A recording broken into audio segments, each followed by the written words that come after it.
अस्सलाम वालेकुम जी। मैं साइमा सरवर और मैं लाहौर से हूँ। जैसा कि बहुत से लोग मुझे जानते भी हैं कि मैं साइमा जोकर हूँ, तो मुझे खुशी होती है कि वो इज़्ज़त दे रहे होते हैं। अल्हम्दुलिल्लाह, अगर जोकर कह के ही कोई खुश होता है मेरी वजह से, तो मुझे खुशी है। और ये मेरा मास्क है, ये मेरे ग्लव्स हैं, ठीक है। और ये मैंने गेटअप अभी भी वेयर किया हुआ है, और ये मेरा बैग है जो मैं साथ रखती हूँ हमेशा। अच्छा, मुझे बहुत से मैसेज आए कि साइमा, आपको इतने लोगों ने मदद की, आपको गवर्नमेंट ने मदद की, घर दिया आपको, और गवर्नमेंट ने आपको पैसे भी दिए, तो आज भी आप इस तरह से खड़ी हैं इधर मास्क पहन के। मीडिया ने तो काफ़ी इस चीज़ को हाईलाइट किया, और बहुत से इदारों ने मेरी वीडियो बना के पोस्ट भी की और अपने नंबर भी दिए, अकाउंट नंबर भी दिए, मोबाइल नंबर भी दिए, और बहुत से लोगों ने डोनेशन भी की। लेकिन आपको पता है 90% डोनेशन अदारों ने रखी। अल्लाह पाक उन्हें और हिम्मत दे कि वो ऐसा पैसा खा के हज़म करके सो सकें सुकून की नींद। मुझे गिला इसलिए है कि किसी की मजबूरियों को बेच के, आगे रख के, इस तरह से कमा के इस तरह करना तो कब तक चलेगा। मैं ये वीडियो कभी नहीं बनाती। मुझे एक भाई की कॉल आई कि साइमा, मैंने आपके लिए डोनेशन की है और मुझे दिली दुख है कि वो आप तक नहीं पहुंची, मेरी मेहनत के पैसे थे। तो इस बात को इसलिए हाईलाइट करना चाह रही हूँ, अपनी ये मेरी फ़र्स्ट वीडियो है आप लोगों के लिए। और मतलब कि आपकी मेहनत के पैसे जिस मकसद के लिए आप चाह रहे होते वहाँ नहीं लगते तो दुख तो होता है ना। उसने अगर एक यतीम के लिए पैसे भेजे, उस तक नहीं पहुँचे, उसकी वालदा के इलाज के लिए भेजे, वो नहीं आए, उसका इलाज नहीं हुआ, तो दुख होता है। तो मैंने उनके दुख को और उनके मैसेजेस पढ़ते हुए, उनके वॉइस मैसेज सुनते हुए आज ये वीडियो बनाई है। और इंशाल्लाह मैं अब कोशिश करूँगी मैं इन टच रहूँ आप लोगों के साथ, जिनको मैं अच्छी लगती हूँ उनके साथ भी, और जिनको मैं बुरी लगती हूँ मैं उनके सामने भी इस तरह रहूँ। और बुरा कहने और बुरा समझने वालों के लिए भी शुक्रिया, और जो अच्छा कहते हैं उनको अल्लाह पाक मज़ीद इज़्ज़त दे और उन्हें हमेशा सलामत रखे।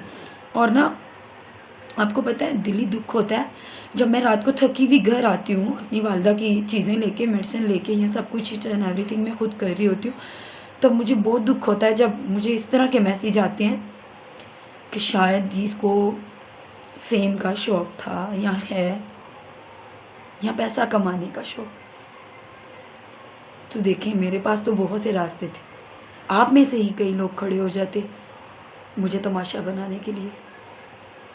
लेकिन 99% लोग अगर अच्छे हैं ना, तो 1% जो रह गए ना, मुझे उनसे गिला नहीं करना चाहिए।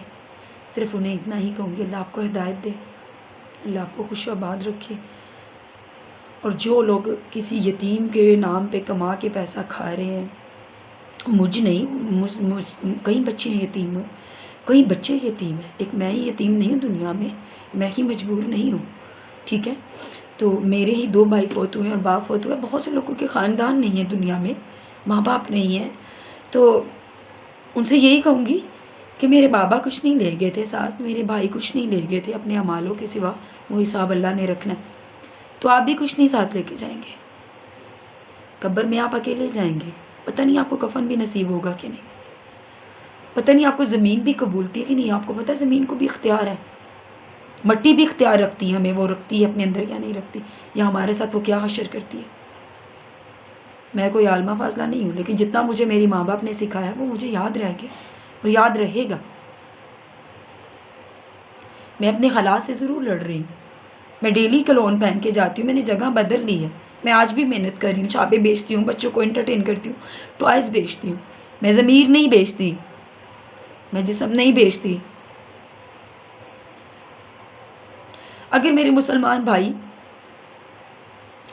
ज़मीर बेचने वाले या जिस्म बेचने वालों को सपोर्ट कर सकते हैं, तो मेहनत करने वालों को सपोर्ट ना करें, उनका साथ ना दें, उनकी दिलासारी ना करें, तकलीफ़ ना दें।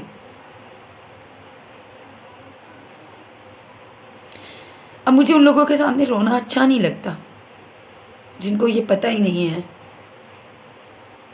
कि यतीमी क्या चीज़ है, और उन्हें ये भी नहीं पता कि खुदा का वास्ता किस मोड़ पे दिया जाता है। मैंने तो हाथ जोड़ के खुदा का वास्ता दिया था कि मुझे ज़लील ना किया जाए, मुझे फेम होने का कोई शौक़ नहीं था। फेम होने का शौक़ होता तो ये मास्क कभी भी अपनी अल्लाह की दी हुई शक्ल पे नहीं पहनती मैं कुछ भी कर सकती थी, मॉडलिंग कर लेती, कुछ भी कर लेती। फेम तो उस तरह भी मिल जाती। अगर मैं जोकर बन के फेम बनी मैं ले रही हूँ तो देखें मेरी कितनी मजबूरी होगी कि मैं आपकी इतनी बातें भी सुनती हूँ और मेहनत भी करने में अभी तक स्टिल वहीं पे लगी हूँ, वही मेहनत कर रही हूँ आज भी।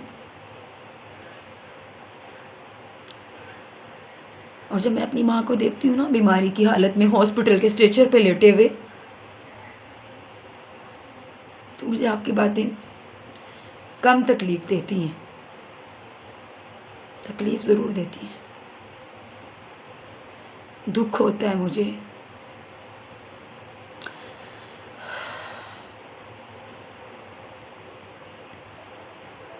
मेरे शिकायत करने पे बड़े लोगों ने कमेंट्स किए कि तुम नबी से शिकायत करोगी।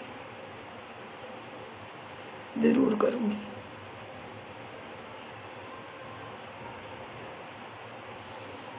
जब दुनिया में ना सुनी जाए ना तो आखिरत में सुनने वाली पाक रब ज़ात ज़रूर हिसाब लेगी। मैं गलत हूँ तो मुझसे लेगी, मेरे साथ कोई गलत करेगा तो उसका हिसाब होगा।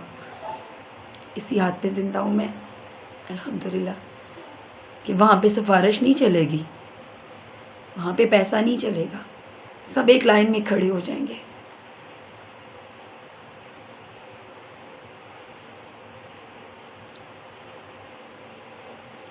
ना तकलीफ़ें बढ़ाएं मेरी। आज भी साइमा उन्हीं सड़कों पे क्लोन बन के जोकर बन के बच्चों को एंटरटेन कर रही है।